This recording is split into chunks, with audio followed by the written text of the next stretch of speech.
Welcome to Driver's Ed, to the topic of driving in winter weather. That's what we're going to focus on today. So as we've done before, please sign in.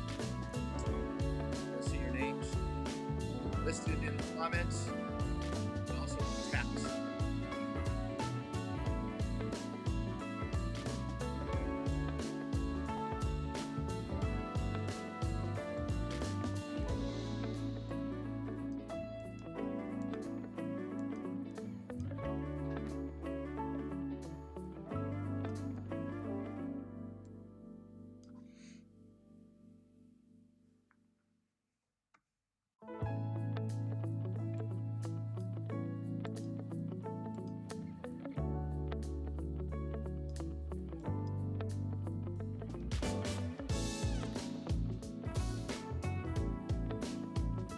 Good afternoon. Welcome to Driver's Ed today. I don't know if my microphone is working. It might be through the computer and not the mic here. So if someone want to text me and tell me if it's a little bit different than what it was yesterday.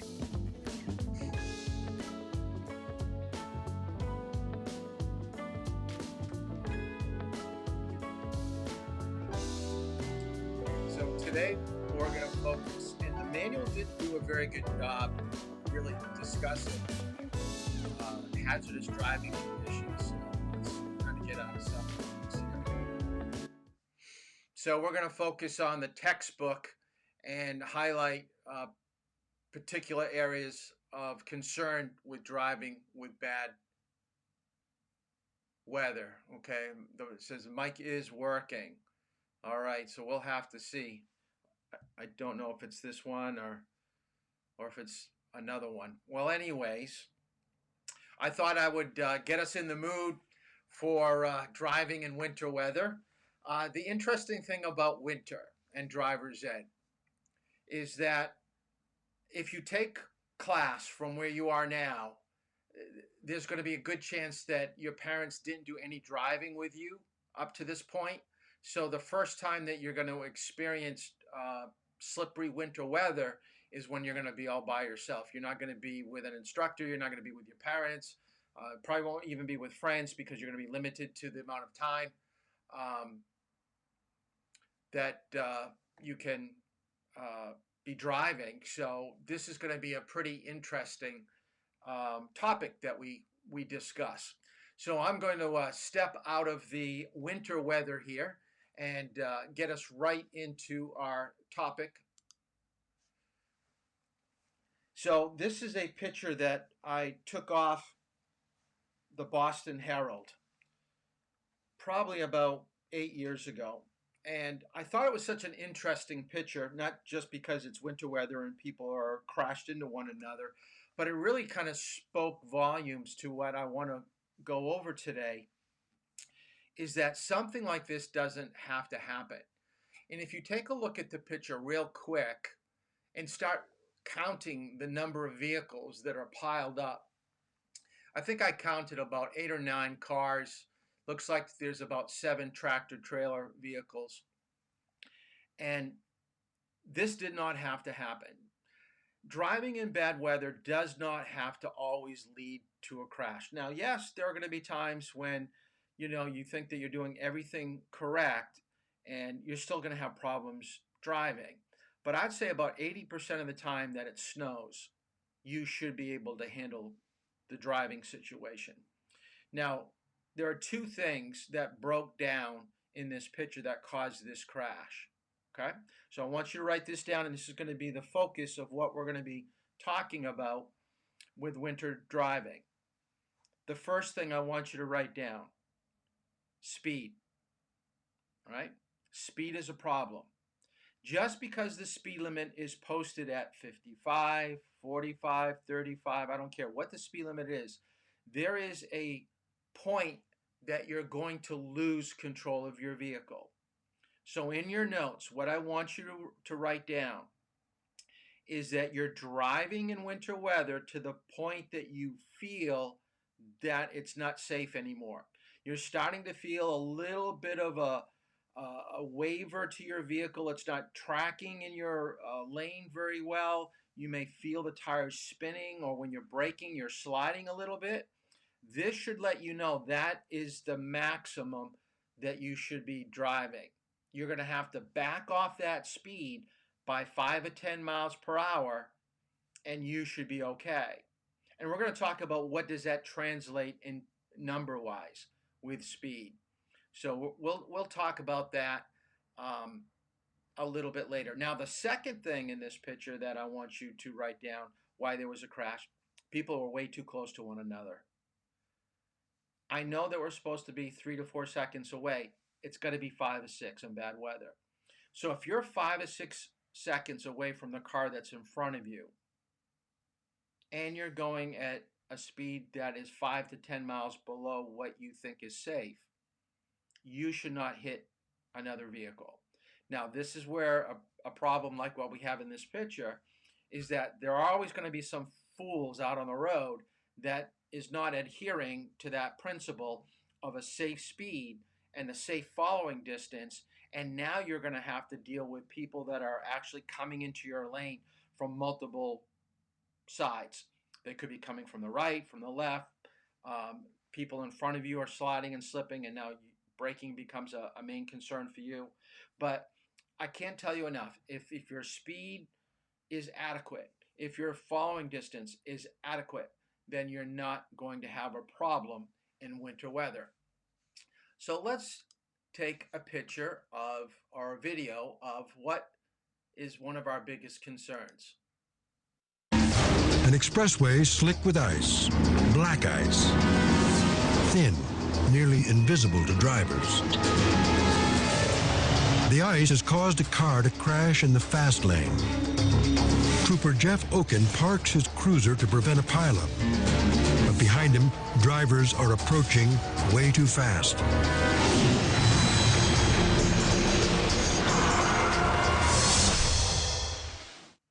Okay, what do you think happened? Okay, they turned off the video at this point. Now, of course, they want you to buy the DVD. But what do you think happened to the police car? Okay, he probably got hit.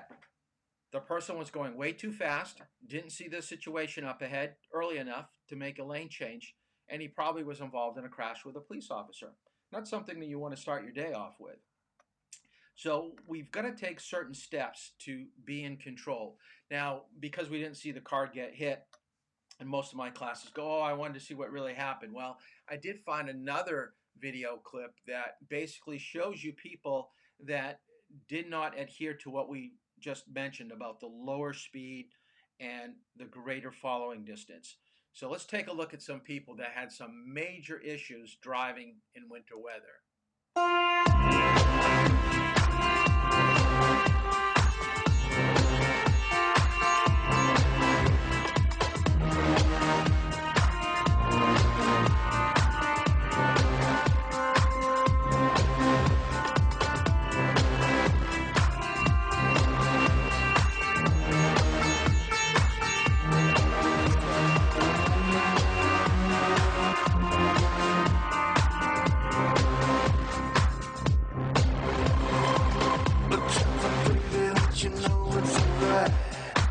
I'll tell you, baby, we can go for a ride if you're hungry. I'm searching for the streets tonight. Look at your hotel. What if I showed you how I'm getting off of you? Baby, I think it's alright. And you know, can't baby. Way too fast till the dawn when the world takes you back from the past and we're shattered. But this is what it's come to. And I push and you drive at the risk of your life on the street of the night where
Okay, so you get the point.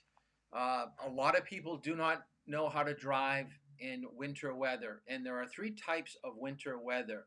Oh, by the way, there was a time I was driving with a driving student in the wintertime, and we were following a little bit too close. And I told the student to let go of the gas pedal to create some distance in front. We wanted to have better following distance. And they kept on getting too close to the car in front. Well, the car in front of us started to brake a little bit harder than normal, slowing down a little bit faster than normal. And my student hit the brake harder than normal. And we did a 360 going 35 miles per hour. Just like you saw in that last video clip on the highway. We actually was going in one direction, going 35. We spun that car, driver's ed vehicle right around, almost pointing exactly 360 degrees in the direction that we had started from. All because hitting the brake too hard, following too close. These things do happen in the winter. Now, luckily, there were no oncoming cars, so when we went into the other lane, we didn't hit anybody. And the car in front of us saw what was happening, and they continued to move up a little bit. So we made it unscathed, no real issue, but it did scare me quite a bit, and actually scared the driver. And actually, the driver thought it was something that I did. No, I did not do that. So the worst. Oh, I found this sign, picture of this sign. Drivers ignoring winter conditions may be subject to natural selection. And I truly believe this. The good drivers will be able to survive winter weather. If you're constantly running in snow bankings and having issues hitting cars in the wintertime, it probably has a lot to do with what type of driver that you are. So hopefully we're going to make you a better driver for winter weather if we put into practice some of the things that we talk about today. So I thought that was kind of interesting. Okay, let's talk about by far the worst type of weather to drive in is ice. Okay, we know ice is frozen water, so we basically know that. But this is what most people don't realize. There is a part of the roadway that will freeze earlier and have more of a situation of ice than any other position on the roadway, and that is the white edge line. So in your notes, your roadway will freeze on the edges. Because roads are crowned, because they're banked and water drains to the side, that is also where most of your potholes are going to be. We are going to find situations of ice more to the right of your lane than to the center or to the left. Now, also write down black ice, by definition, is ice that you cannot see visually from a distance. It takes on the resemblance of the color of the pavement. We usually find black ice late fall, early spring. So in your notes, write down November, December, and then February, March. Those are the two times of the year that we find warmer temperatures during the day, freezing overnight into the morning, and then warming up again. So right now we're just getting out of that time frame about a month ago. So you think it's fine when you leave school, but then any rain that we have freezes overnight. It stays in the morning when you come to school, and you're driving to school thinking just like it was when you were going home last night, and you're running into situations with ice. Now, ice is not a vision problem. It is a traction problem. The two things that we always want driving in winter weather, we want good visibility and we want good traction. So we can see well when there's ice in the road, but traction is our biggest concern.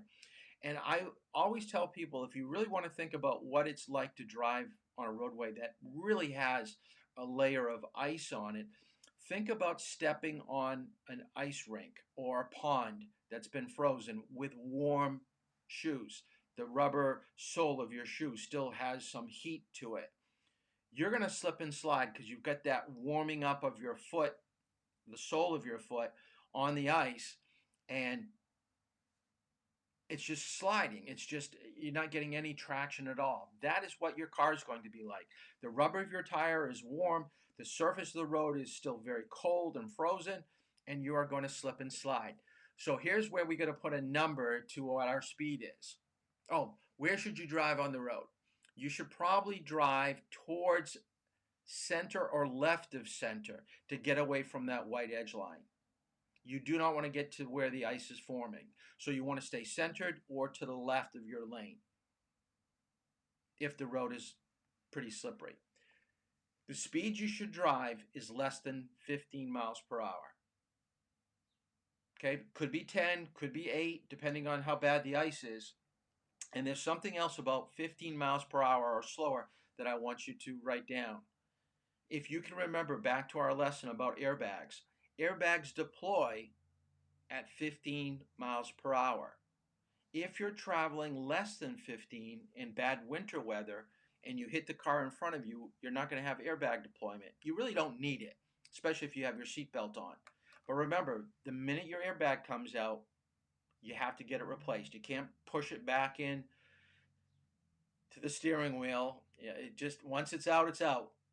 So you don't want to be going 18 miles per hour. You're not doing major damage and have a $1,500 bill to get airbags put back into your car. It could probably be more than that because we have so many more airbags to put into a car. So by far, ice is the worst. Now, the next type of winter weather that we're going to talk about is sleet. Here's a thin layer of ice.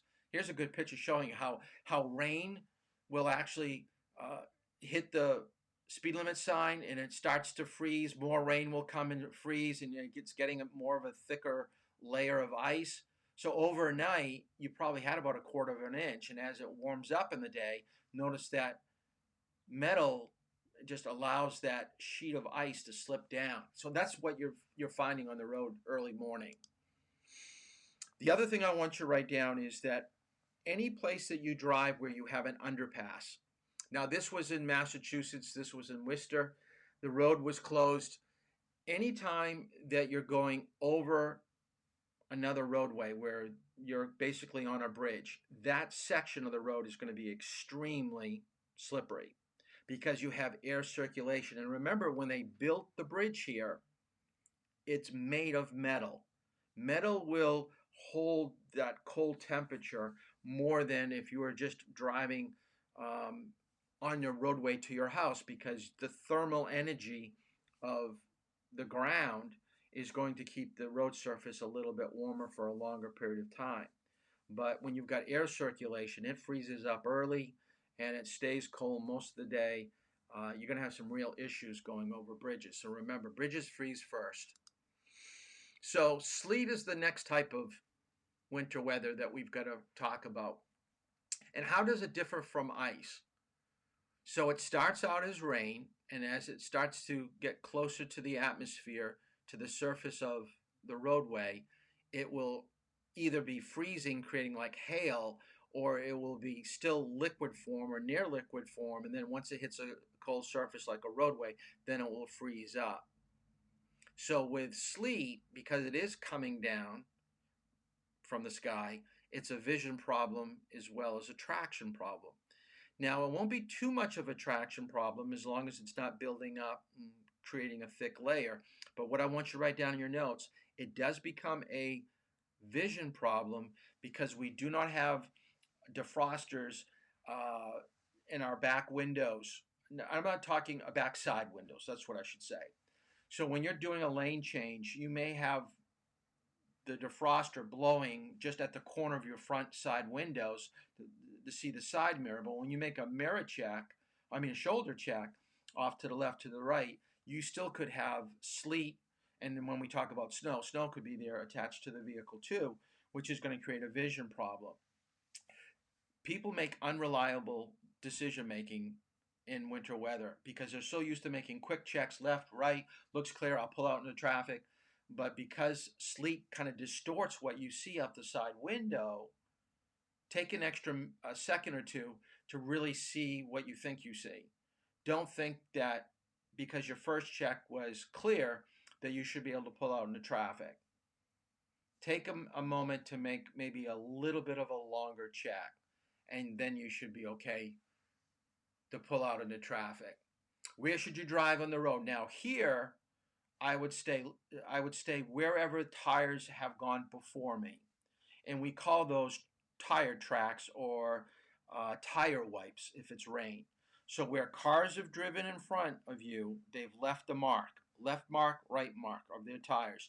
You're trying to line up your vehicle that's going to be tracking right in those areas. Anytime that you leave those areas, you're going to have less traction. You're going to have more traction when you're staying within those grooves. This is where I'd have my music. If I listen to music in a car, I'd always have it down a little bit lower so I can hear if I'm getting into an area of the road where my tires are trying to grip the road. Your tires will sound different when it's getting good traction and when it's not getting good traction. So just kind of um, listen to what is happening. Okay. I just turned up the mic here a little bit. I noticed it was coming down. I'm trying to peek it out because I just saw where someone said that they couldn't hear very well. So hopefully this is a little bit better. The speed that you should drive is cut it in half. If the speed limit's 35, go around 20. 40, go 20, 25. 55, go about 25, 30. Cut it in half and then see if you still have any type of traction problems. And then the worst, okay? Wet snow. There are two types of snow. Write down. Wet snow, dry snow. The colder the temperature, the snow will not adhere to the road surface. Dry snow will blow away. You're going to have more contact with the road. It's going to be easier to drive. The wetter the snow, so right around freezing, the tread of your tire is going to get snow caught in those grooves, and it's going to create a slick surface to your tire. There's going to be a lot of spinning of your tires going up a hill and trying to stop. Okay? So what you want to do here, and we've never talked about this before, so this is new. This is if you're losing contact with the road in an automatic vehicle, this is when you're going to shift to that lower gear below drive. You're trying to get your engine act as a braking force, and you're getting what we call torque. Torque is the ability to grab the road a little bit more efficiently. So you may have a low 1, low 2. In the driver's ed vehicle, we have something called B, which is for braking. Below drive. That is bringing our engine down to a lower torque, as I said, and you're going to see a difference in the way the car drives and how it feels. So you're going to use this in bad weather, usually wet snow, especially trying to get up a hill. Okay, it creates a traction problem and a vision problem. Where should you drive on the road? Just like we did with sleet, you're going to be driving in those tire tracks, those tire wipes, and the speed that you should be driving is probably with dry snow, 5 below the posted speed limit. If it's wet snow, 10, 15. But like I said earlier, your car will be talking to you. It will be giving you some feedback to what you're doing. Okay, so the talking of your vehicle is what we call feedback. Okay, vehicle feedback. So you're going to feel a slide, you're going to feel a spin, you're going to feel the car's not acting like it normally does. So vehicle feedback. What should you do if you become stuck in the snow and you can't get out? Okay, there are many ways we can answer this question. If you're with somebody, they can help you get pushed out.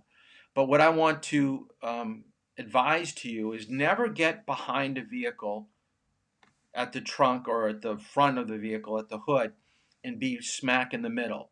What you want to do, I'm going to see if I can get out of here for a second. There we go. What you want to do is, I'm going to get up for a minute, is I've got a desk right here. I don't want to be pushing from behind the vehicle. I want to be off to the side. So I'm grabbing the side of the desk, and I'm going to be what we call rocking the vehicle. So rocking the car is you have the driver put it in drive, and you're pushing the vehicle, then they're putting in reverse. It's going backwards, then push forward, put it in reverse, go backwards until you push it out. But so you never want to push from behind. by pushing from behind. If the car comes out when you're in reverse, the car is going to run you right over. So you don't want to be here. So be to the right or be over on the left side, okay, depending of how you're trying to push the vehicle out. So that is called rocking the car. So write that down in your notes, rocking the car. The other thing about being stuck, I should have brought it in. I've got it out in my garage. I don't know why I didn't do that. I'm going to have to make a mental note. Let me just write this down. I'll put down my tire traction mat. So let me write that down. Traction mat. I have something, and I'll bring it to class on Monday. I'll show it to you. It's a metal device that is a trifold, and it opens up. And if you're all by yourself, it's kind of a cool thing. You stick it underneath your tire, and because you don't have someone to push you, by having the tire spin a little bit, it grabs a hold of this metal track and it pushes the track underneath the tire, and then your tire can get on that metal trifold and you can drive yourself out of a bad situation. So I'll have to bring that in to show it to you. It's a kind of a cool thing. I think I got it at Brookstones. You could probably Google it on Amazon. I'll have to do that and do a snapshot and show you how you can actually purchase one. But I have had to use it, I think twice. Haven't used it for a while. I know my neighbor had to use it in his own driveway because he went off onto the dirt and into the mud, and the mud was so deep that I couldn't push him out all by myself. So we had to use the traction mat, and it got him out pretty good. Wow, look at that snowbank. That is huge.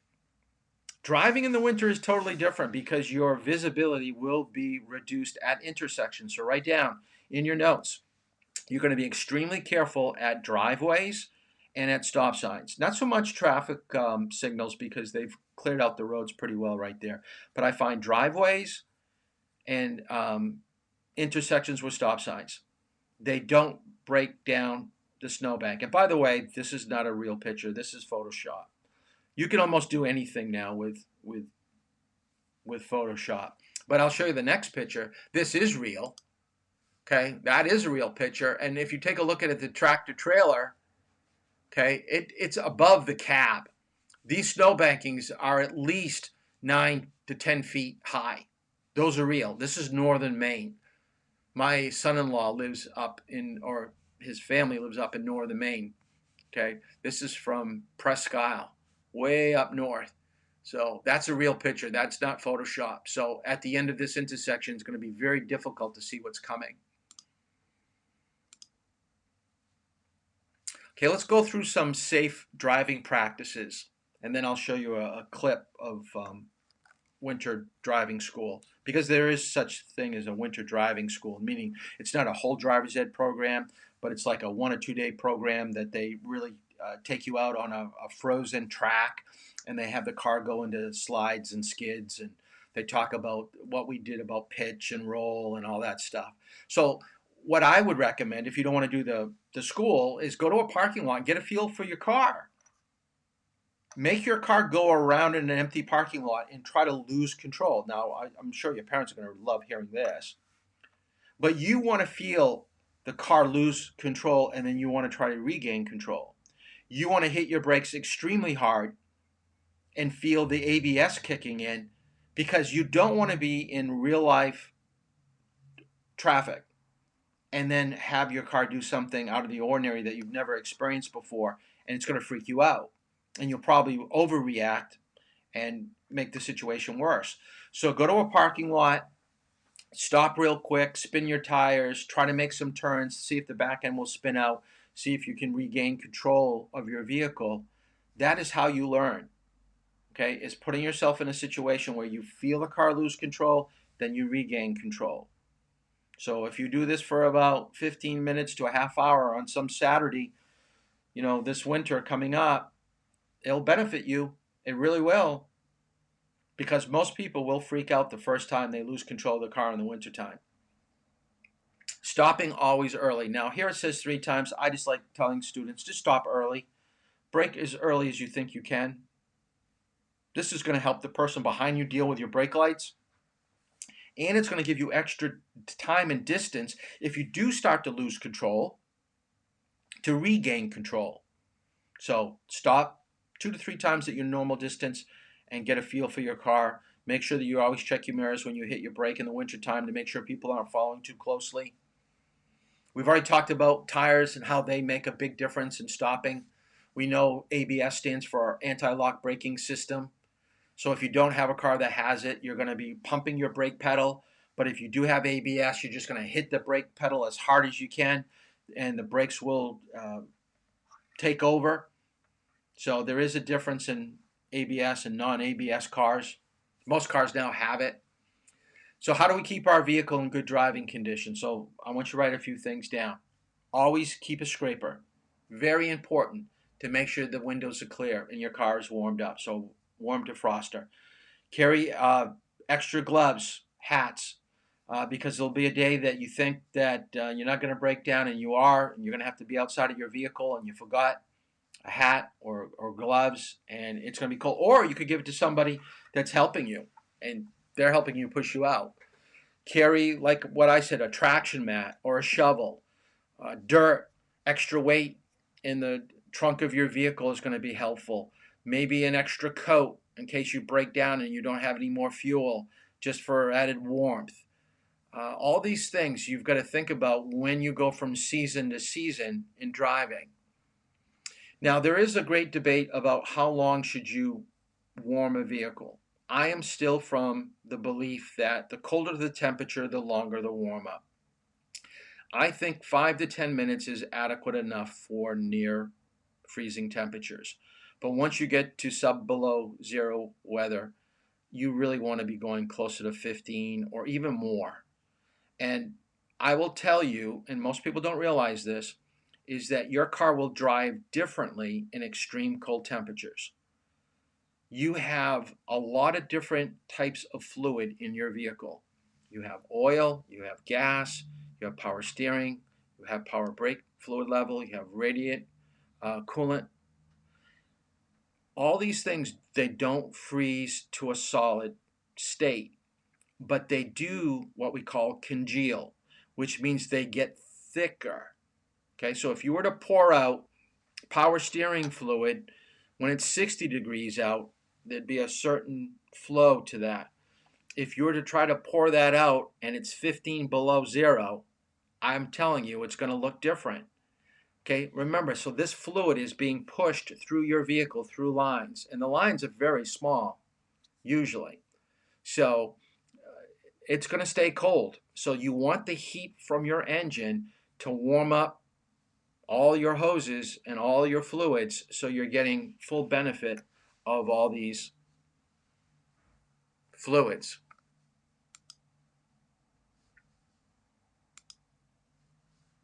Okay, let's take a look at the driving in winter. There's also ice.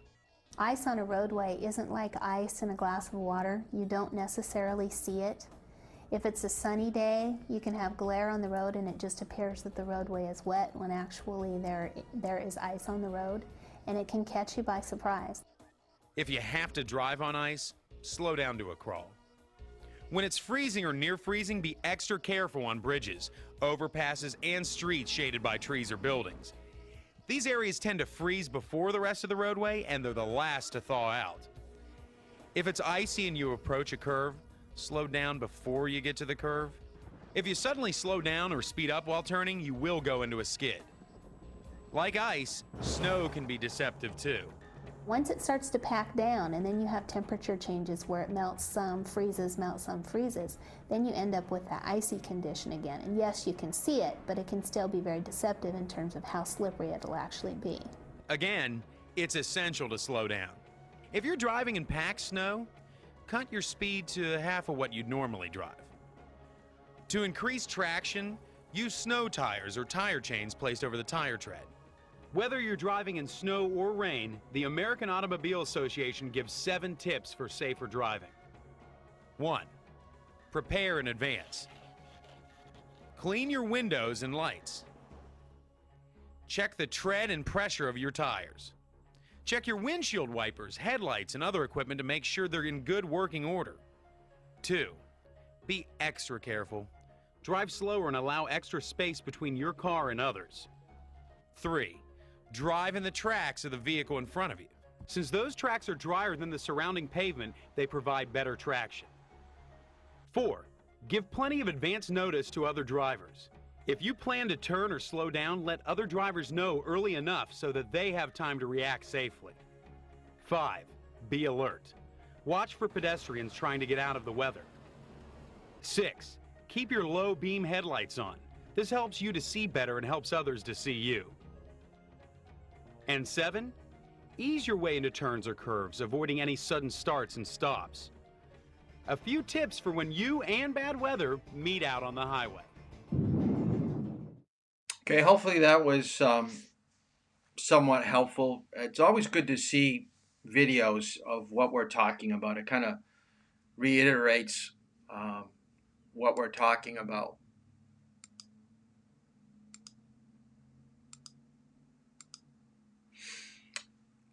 A few things about being stuck in a snowstorm that we really didn't talk about when we just mentioned it just before is that be very careful if you have to walk for help. We talked about yesterday about putting your phone on, videotaping people that are coming up to help you. If you do have to walk for help, remember you should be facing traffic as you walk. And if you're not familiar with the area, I wouldn't do it because you just don't know how far you're going to have to go to get help. And the longer you're on a road in bad weather, there's more of a chance that a car won't see you or they're going to lose control of their vehicle and possibly hit you. So make sure that you can be seen. Remember, a red flag on a car, as we talked about yesterday, is a universal symbol of a car that's disabled. I would have something that's reflective, something, carry a light or something when I'm walking, even during the day in a snowstorm, just so I can stand out, because people don't see well, especially older people. If your car is stuck and you have to stay in the vehicle and you're getting cold, just run the engine just long enough to keep you warm and then turn it off and then turn it back on, because you don't want to lose all your fuel in a 3 or 4 hour period, because you could be stranded in your car for 6, 7, 8 hours, especially if you go off the road at 11 o'clock at night. It's going to be 5, 6 in the morning maybe before people can see the gap in the snowbank that you kind of pushed through and went over the embankment. So, because a lot of times you just can't see a car that's left the roadway. It kind of goes 15, 20 feet off the roadway, and if it goes down a hill, people just won't see it. Don't let people go to sleep if you've got the tailpipe blocked, because carbon monoxide poisoning will happen. So if you're going to stay with the vehicle, be very careful about cracking the window, letting fresh air in, because if you don't do that and you're running the engine for a period of time, that could be a situation. But hopefully you've got your cell phone, so you'll be able to call. You've got GPS on your phone, so people should be able to find you. Okay, let's talk about fog. Well, I'm going to go through the steps first. Okay, so driving in the fog. Now, of all the things that we talk about, this is not a traction problem. This is only a vision problem. So in your notes, fog is not traction, it is a vision problem. You always have your low beam headlights on, because high beams will aim up higher to see the road from a further distance, and you're not going to see what's down in front of you. Now in heavy fog, no lie, heavy fog, you're only going to probably see 30 to 40 feet in front of you. Normally, if you're driving at night, you're seeing about 150. So you're only seeing about a third of what you normally can see. By far, the worst that I've ever driven with a student, and this was after teaching class at night, it was probably about 6 years ago. It was rainy, getting cold, and we were driving from 8:30 to 9:30 from Durham to Madbury. And oh my goodness, I don't think we could even see 30 feet in front of us. It was probably closer to 20. But I had promised the student we would drive after class. They needed the drive time. I said it's good practice to drive in fog, but little did I know once we left the high school how bad it was going to be. It was probably the worst vision that I've ever had with a student. We just had to go slower, and we stayed to the right. Never get too close to the yellow line. So don't go left of center, go right of center. Always lower your speed when you see another vehicle coming, because you just don't know where they are in relationship to where you are. And always be ready for people in front of you that don't see things well and they have to stop real quick. So this is where you're increasing your following distance. You're not keeping at normal following distance of 4 seconds. It's always going to be more. And then, if we didn't have to get the student home, we probably could have pulled over and waited for maybe 5-10 minutes just to see if it was going to get any better. But fog has a tendency, now write this down, happen early morning, late afternoon. That's usually when we find fog. Fog is when we have an increase or decrease of temperature, and whenever there is some type of moisture or water around. So we usually find, if most of you probably have been near a lake or an ocean, early morning, you can see the temperature outside is different than the water temperature, and that's where you see, what looks like steam, which is actually fog coming off the water. So rivers, bogs, streams, anything that's got moisture. In the valley, you're going to see fog more than you do at the top of a hill. So just know early morning, late afternoon is when you usually see it, when we're having an increase or decrease of temperature change. So let's take a look at what fog actually looks like.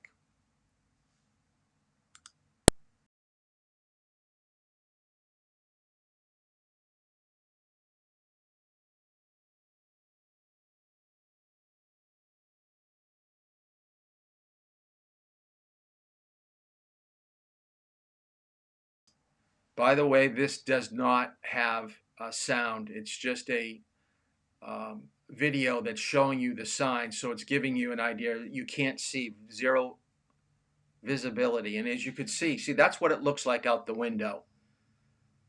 And look at it, it's just a plane. It's just, there's probably moisture, okay? And then it just heats up. And see, like 7:20 in the morning. People going to work, so you're going to get a high volume of traffic in this situation. So it's telling us to stay back if we can't see.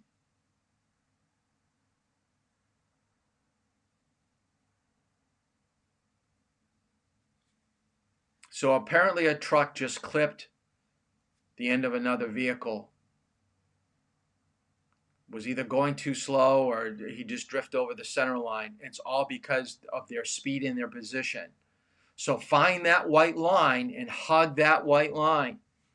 Okay, you could just tell by the vehicle in the middle, it was way too much. So let's take a look at a video that does have some sound. So let's take a look at this.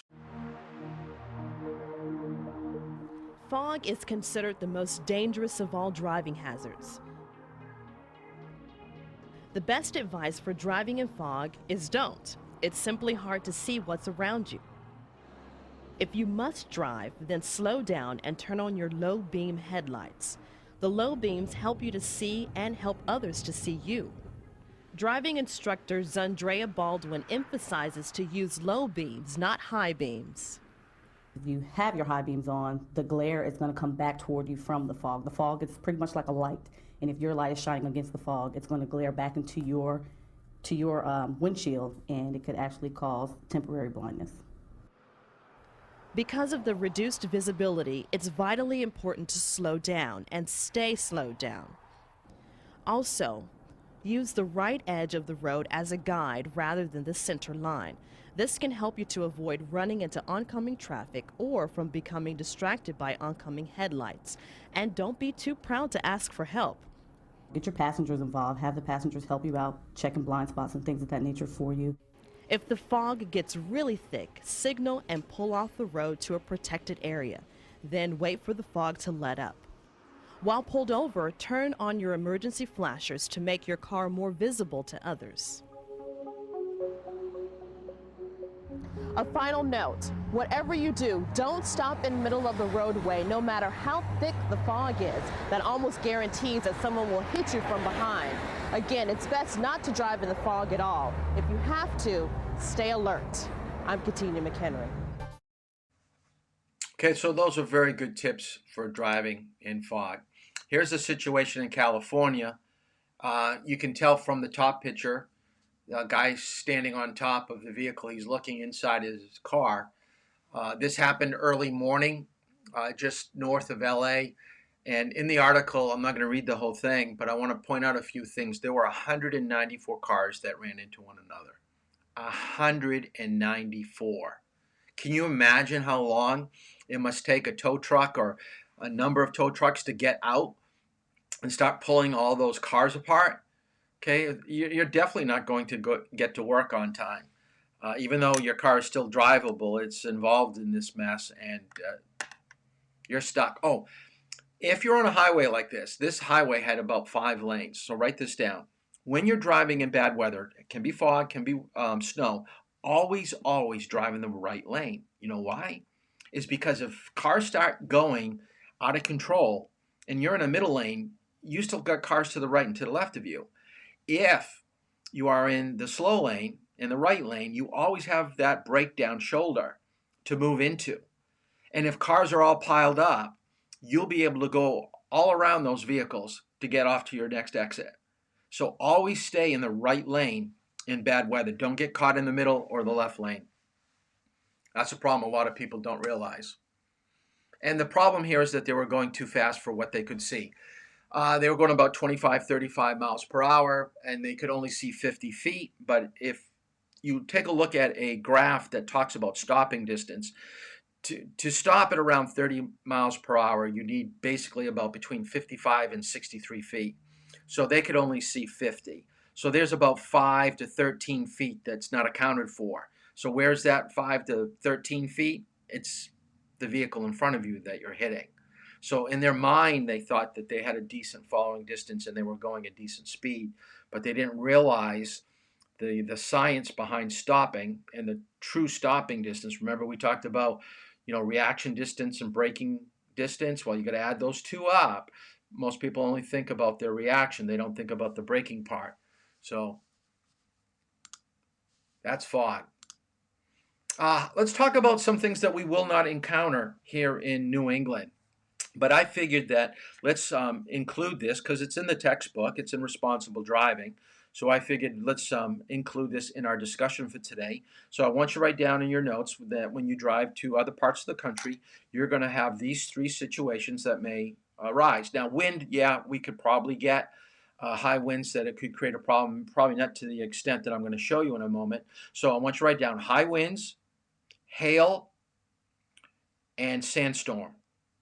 These are 3 different types of adverse weather conditions: high wind, hail, and sandstorms. So we don't have that around here, but you may drive in these situations later in your life. So let's take a look at wind.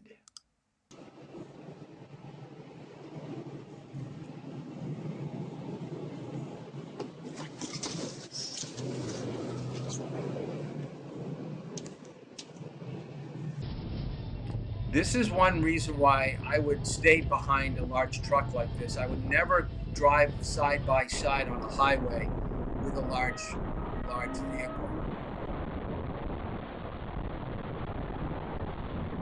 It's pretty incredible that a vehicle that big and top of any cargo. How about getting in, falling on top of a police car? That's something, huh? And the other thing too, you can write this down with wind. Most of these cases, you're in wide open areas and you're on bridges.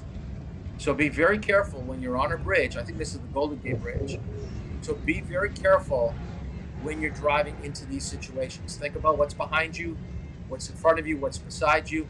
Find a good pocket that you can drive that you're not going to get involved in this.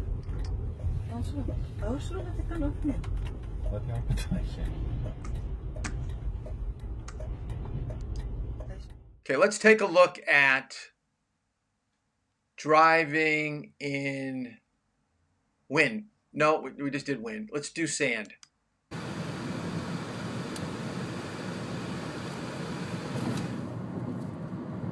What you're going to notice is that as we drive forward here, we can see up ahead it's kind of a brownish, reddish area, and it's almost going to start to look like you're driving at night. See, now you can see the sand is now affecting your vision. And as you go deeper into the middle of this sandstorm, the darker it's going to get.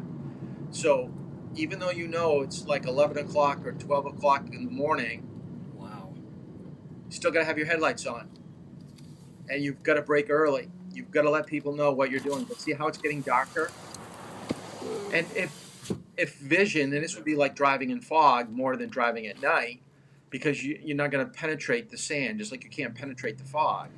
So maybe pulling over here at the intersection, go to the right, go to the mall, and stay in the parking lot for a little bit until this blows away. So that's a sandstorm. And then the last one is hail. Oh, and there's that beautiful wall cloud right in front of us. Now we're getting baseball-sized hail. Oh my gosh, bigger than baseball. Woo! We're getting close to grapefruits over here. First thing you want to try to do is to get oh my gosh, we've got underneath the tree. You see on. the trees to the left right now? I would drive on the opposite side of the road, or maybe you off to the right. Yep, that just happened. But that's just shattering your No, just keep driving. moment That's you all go we up can the do. road, I've it's only going to laughed get all worse. Don't move. If I'm gonna, oh my gosh, yep, got that one too. Can we find a place to pull under?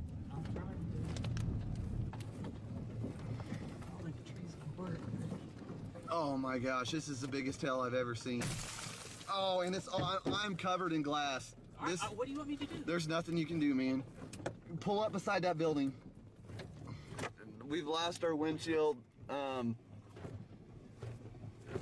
This is 5 to 6 inch size hail. I mean, it's bigger than softballs. That's the biggest I've ever seen. Never seen this big a hail in my life. Incredible.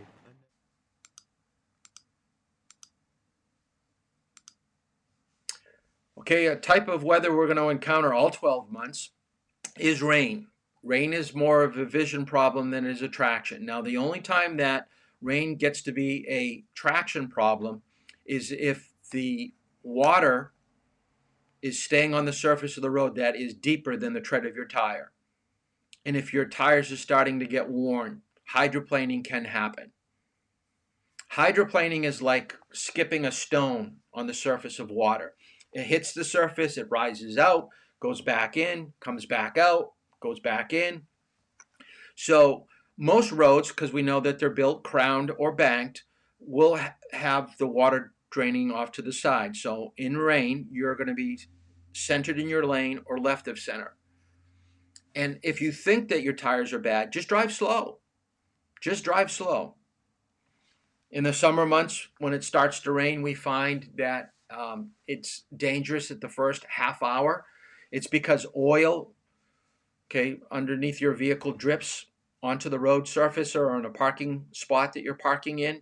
If you look at a parking spot, you can see all these little black little circles. That's where oil is dripped off your car. So when rain starts to fall, the first half hour, it mixes with that hot surface or with that oil. And when you hit it with rubber, your tires, you're going to slide maybe 6, 7, 8 inches. So you're not going to lose control of your vehicle, but you may hit the curb or you may hit the car that's parked in front of you if you're at a stoplight. So be very careful when it first starts to rain and it's kind of hot and it looks like there's some oil spots on the road.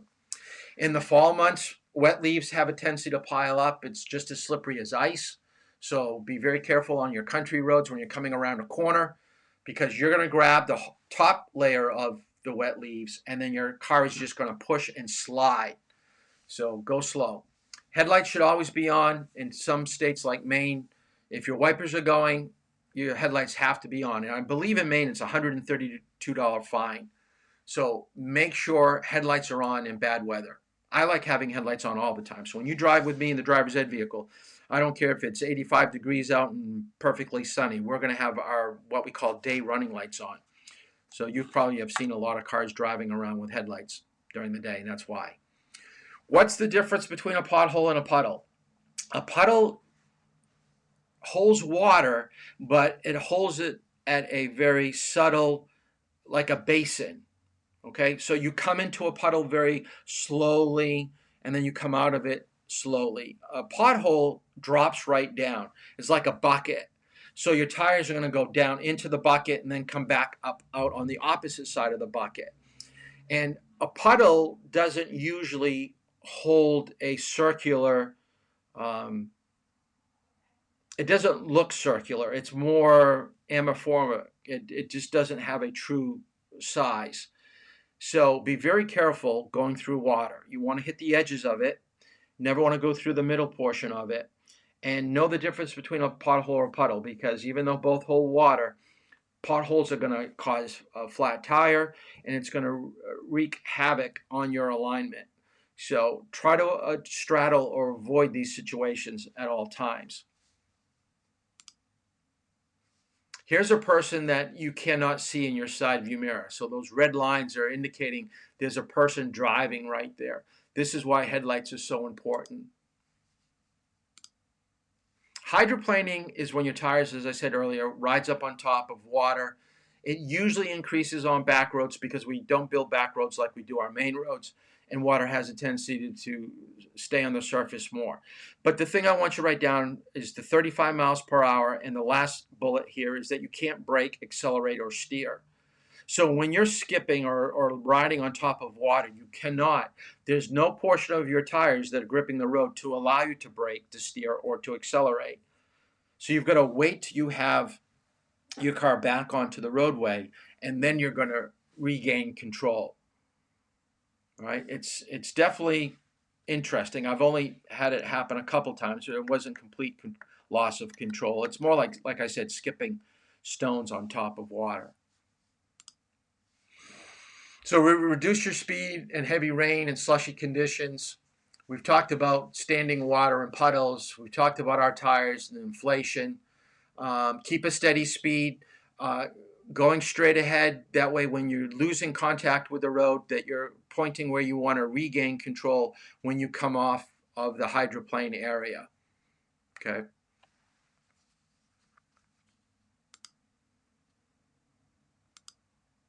Oh, I went too fast. I want you to write this down.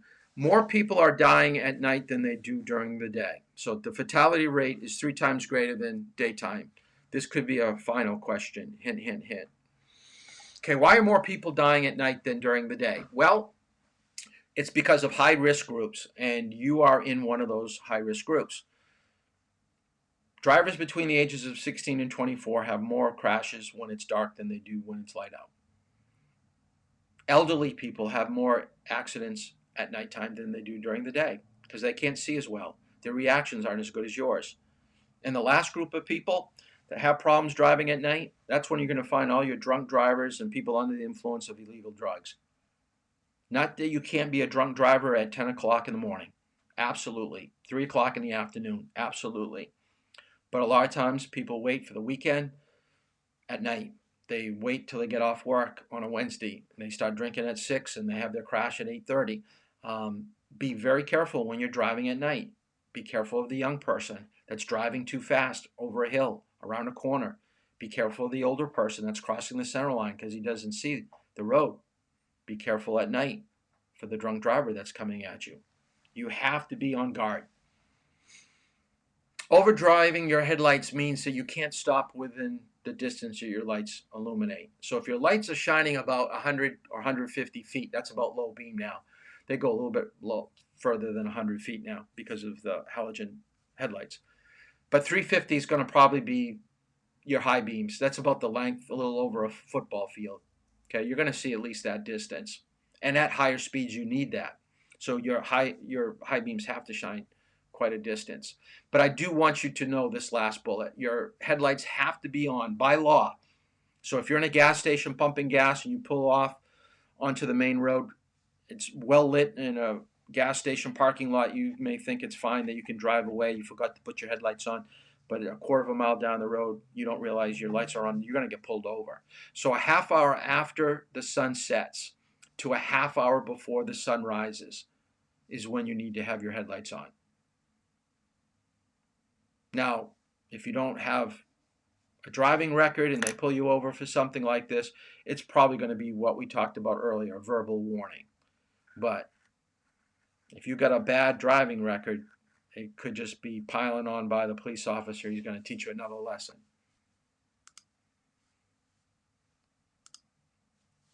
Okay, there are a couple things about driving at night. Glare. Look off to the right edge of the road, just like with fog. Okay, there's also a day-night adjustment on your rearview mirror. So make sure that you have flipped that up so the reflection is no longer coming towards your eyes. It's coming up to the top of your vehicle. Same thing with your side mirrors. If your side mirrors are creating glare by cars that are coming off to the right of you or left of you, you want to push your mirrors left and right further in those directions, right or left, depending which mirror it is. Highway hypnosis, which is fatigue, happens more often than we think. It happens between the hours of 6 in the morning and 12 midnight. So write down midnight till 6 in the morning. And for elderly people, if you've got grandparents, you probably know your grandfather after a big meal is probably sleeping in his easy chair at 2 or 3 in the afternoon. So they're going to be nodding off if they're driving 2 or 3 hours to come visit you. So be very careful about grandparents on long drives, especially if you're in the car. Now that you're going to be a licensed driver, it might be better for you to be driving, better than having them fall asleep. The other thing is you've got to realize there's something called circadian rhythm, which means that you're training your body when to go to sleep. Now, right now, because of the epidemic, that your online school doesn't start till later, so you don't have to get up early in the morning. But you need about 8 hours of sleep. And you may be staying up later now, too, because you can sleep in later. But normally, let's just say that you go to bed around 10:30, 11 o'clock, Monday through Friday on a school night. Well, now it's Friday, and you want to go out with your friends, you want to go to the movies. If you're out at night at 11 o'clock, 11:30, and you're a half hour past your time that you normally go to sleep, well, guess what? Your body's telling you to go to sleep. So you're going to be driving. And if you're driving for at least a half hour, you're going to start nodding off. And every time that you close your eyes when you drive, okay, write this down. Every time that you close your eyes when you drive, the next time that you do it, it will be slightly longer. Your body wants to sleep. It just doesn't close for a second and then another second, then another second. And it's going to be like 1 second or a half of a second, then a second. Then it's going to be 2 seconds. Then you're going to get scared because you're going to hit the rumble strips or go off the edge and then get back on again. So when you start feeling yourself nodding, pull over to the side of the road and get coffee, walk around the vehicle, switch drivers. There are many things that you can do to help fight fatigue. But the worst thing for you to do is to be driving. Let's take a look at fatigue. Back at 7:44 this morning on Today investigates a serious hazard facing young drivers that is often overlooked. NBC's senior investigative correspondent Lisa Myers is in Bethesda, Maryland with details. Good morning, Lisa. Good morning, Meredith. We're talking about driving while tired. We've all done it, but experts say it's particularly dangerous for teens. Fatigue is a factor in at least 100,000 crashes every year, and most of those involve young drivers who get behind the wheel when they're drowsy and never make it home. I sit and I replay that night over and over and over again, and I thought, I'm just so close to home. I can make it.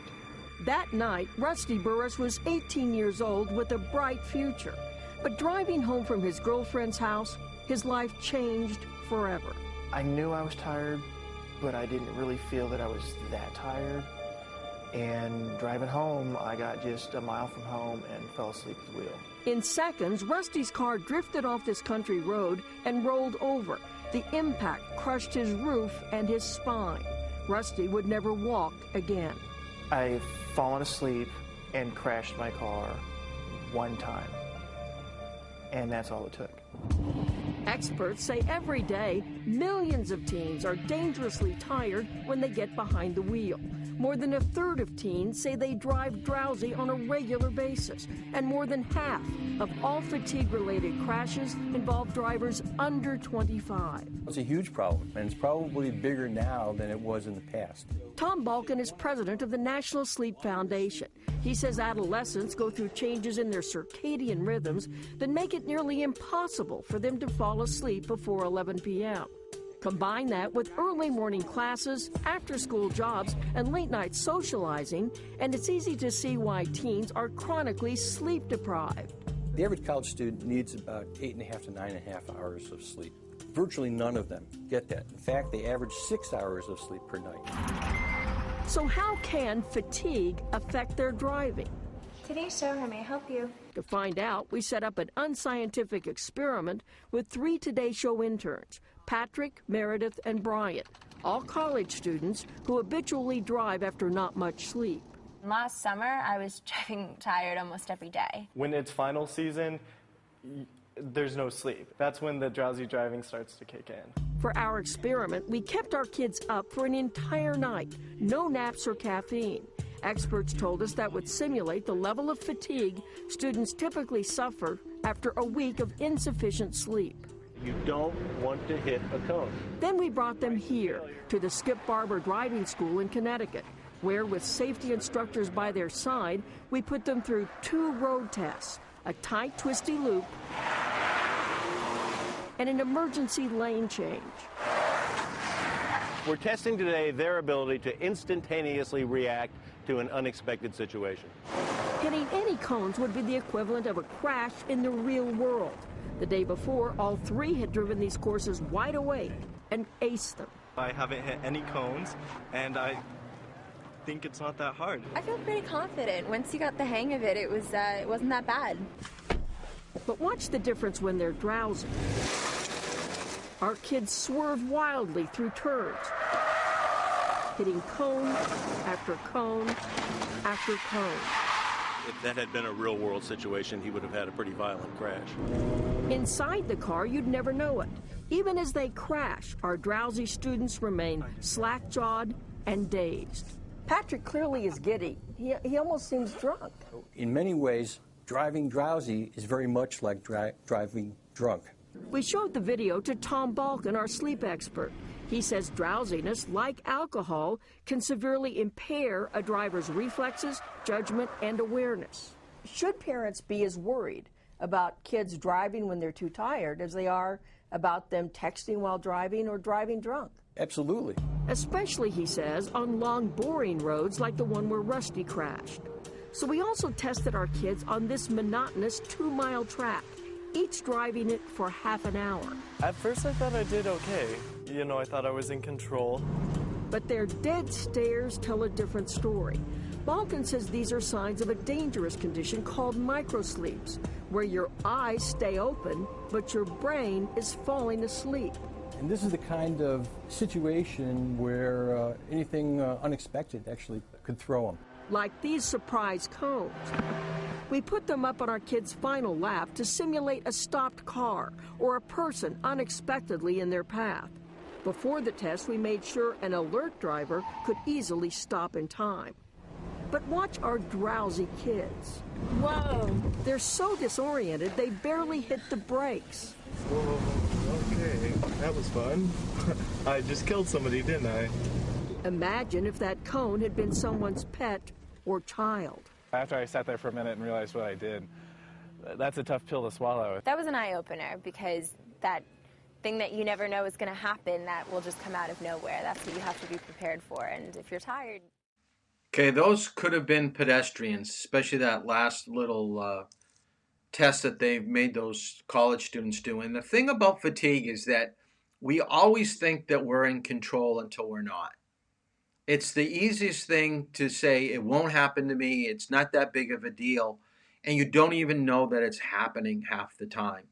But I would almost bet that if I had all of you in a room, that all of you would admit that there was a time that you were watching TV, and before you know it, you close your eyes, and then when you wake up, you have no idea whether it was 15 seconds, 2 minutes, or 5 minutes. The thing with driving is that when you do start nodding off, within 2 or 3 seconds, you're going to be out of your lane, because very seldom does a road go straight for any long period of time. There's going to be undulations to the road, maybe a bend to the road, and you're going to lose where you're going to be going, and you're going to run into something. So don't push it. And as we saw in the video, it says that fatigue driving is just as bad as drunk driving. The problem is that a drunk driver has his eyes open and he's trying to get home. You're trying to get home, but your eyes are closed. So you're going to have more issues maybe than the drunk driver, especially if you're in the later stages. So if you're driving 4 or 5 hours, that's when it really, really gets bad. Let's take a look, and we're going to see this last clip, and then we're going to end things.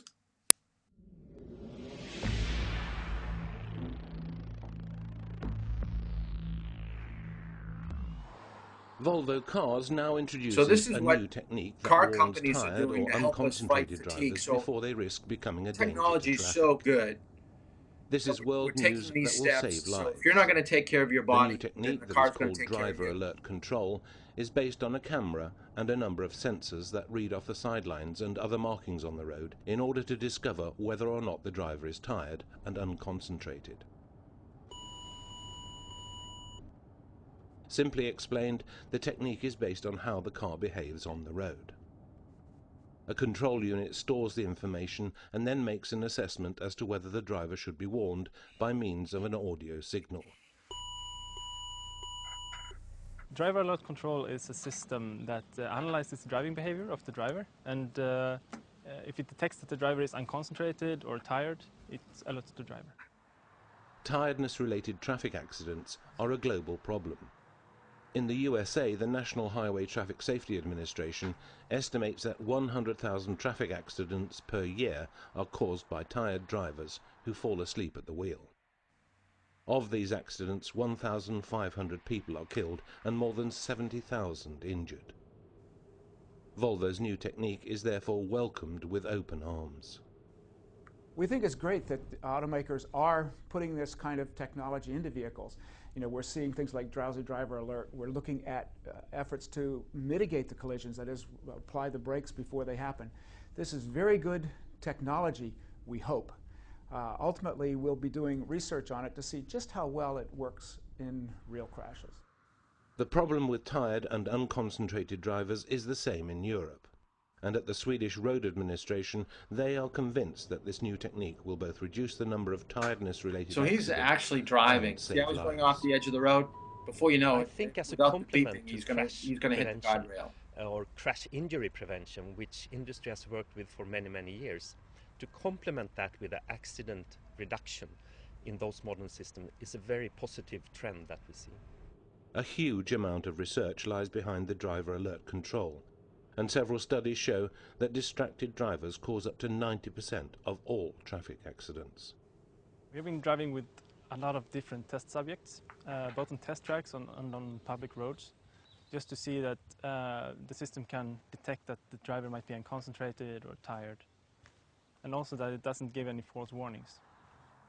In the USA, a quarter of all accidents and a third of all fatal accidents on American highways as a result of single vehicle accidents and frontal crashes are caused by temporary distraction. This new technique also offers a system that warns the driver if the car crosses any of the road markings without any obvious reason. The system, called lane departure warning, could be able to reduce this type of accident by between 30 and 40%. Volvo Cars now also has a solution to reduce the problem of rear-end collisions. Rear-end collisions represent 1/3 of all reported accidents, and in more than 50% of cases, the driver has not braked at all before the collision. Collision warning with auto brake can mean the difference between a serious accident resulting in severe personal injuries and a minor consequence for all involved. We have a camera and a radar which looks upon the area in front of the car and recognizes vehicles in front of the car, and through that data it takes the decision whether it should warn the driver or if it should warn and brake for the driver. In this case too, the system is based on a camera and a radar that warns the driver. And if the driver doesn't brake, then the car does it itself. Researchers are in agreement that it is by means of preventive safety measures that traffic accidents can be radically reduced. We know that there are still a lot of crashes that occur out there. Vehicles have improved a lot in the U.S. over the past couple of decades, yet we still have over 40,000 deaths in motor vehicle crashes each year. And one of the things that we would hope we can do is to begin to prevent some of the crashes before they occur. Most of our success so far has come because we've improved the crashworthiness of vehicles. Once you're into a crash, we now know a lot more about how to protect you in there. But if we could just prevent the crash from occurring, that would really help a lot.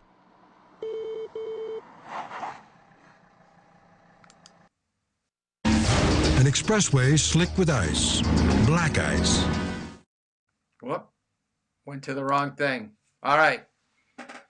So that takes care of today, driving in bad weather. So hopefully you got some good information. This will make you a better driver for driving in the winter months. I am going to send you a worksheet that was based upon what we covered today.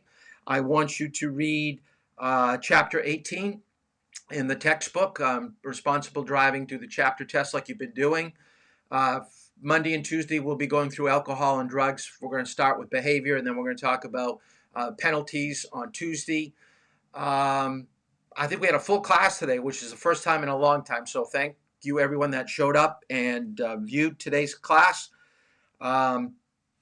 Big push, 2 more weeks, and then we'll be done. So have a great weekend, and we'll see you here again on Monday at 4 o'clock. We'll see you.